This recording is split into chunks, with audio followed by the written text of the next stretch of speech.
Alhamdulillahi Rabbil alamin. Wal aqibatu lil muttaqin. Wassalatu wassalamu ala rasulihi Muhammad wa ala alihi wa ashabihi ajma'in.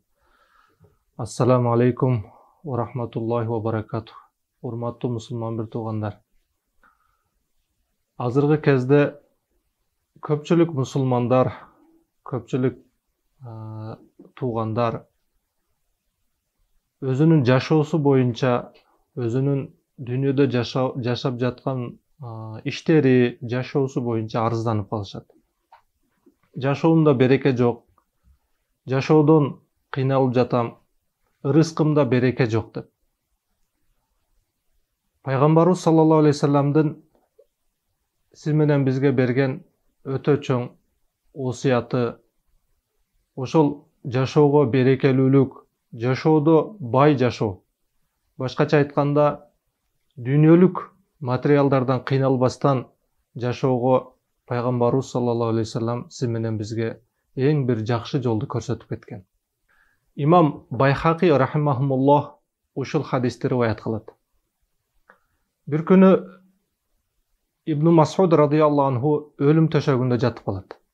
Ибн Масуд радияллаху анху өлүм төшөгүндө жатып калган учурда Усман ибн Аффан, ошол учурдун халифасы Усман ибн Аффан радияллаху анху аны көргөнү келет.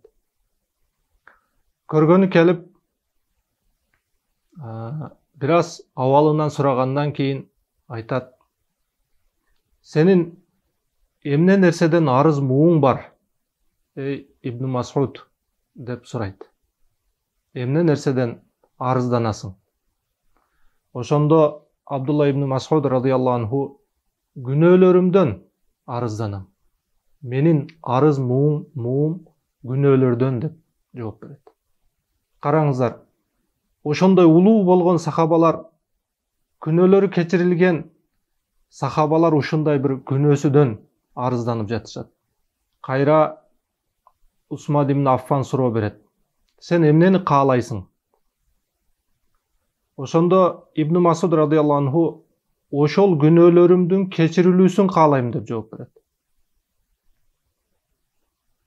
Ошол кезде кайра эле Усман ибн Аффан радияллаху анху: "Сага эң чоң бир табипти, эң чоң бир ооруңа шыпа бере турган доктурду алып келейинби?"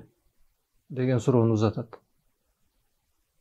Ал сөздү уккан Ибн Масуд радияллаху анху айтат: "Эң чоң табип, эң чоң доктурлардын доктору мага оору берип жатса, сен эмнени айтып жатасың?" деген жоопту берет.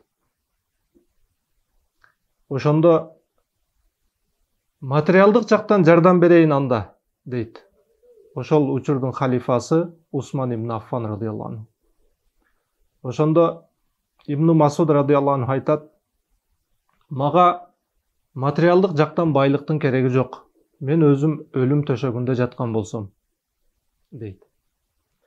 Ал сөздү уккан Усман ибн Аффан радияллаху анху: "Анда сенин артыңда калып жаткан кыздарыңа керек болор ошол байлык", дегенде Ибн Масуд радияллаху анху айтат: "Мен 5 кызым бар. 5 кызымды кедей болуп калат деп сен коркуп жатасыңбы? Алар эч качан кедей болбойт. Себеби мен пайгамбарыбыз саллаллаху алейхи вассаламдын мынтип айтканын укканмын. Ким ар күнү кечинде Курандагы Вакыя сүрөсүн окуса, дүйнөдө эч качан кедейчиликти жана тарчылыкты, рызкысы тар болуусун көрбөйт. Ал дайыма кененчиликте жашайт" деп айтканын укканмын. Ошондон кийин мен кыздарыма ар күнү кечинде Вакыя сүрөсүн окушун буйруганмын, деп Абдулла ибн Масуд радияллаху анху ошол учурдун халифасы Усман радияллаху анхуга жооп берет. Урматтуу туугандар, биз бүгүн дүйнөдө кенен, рызкыбыз кенен, урпактарыбыздын рызкысы кенен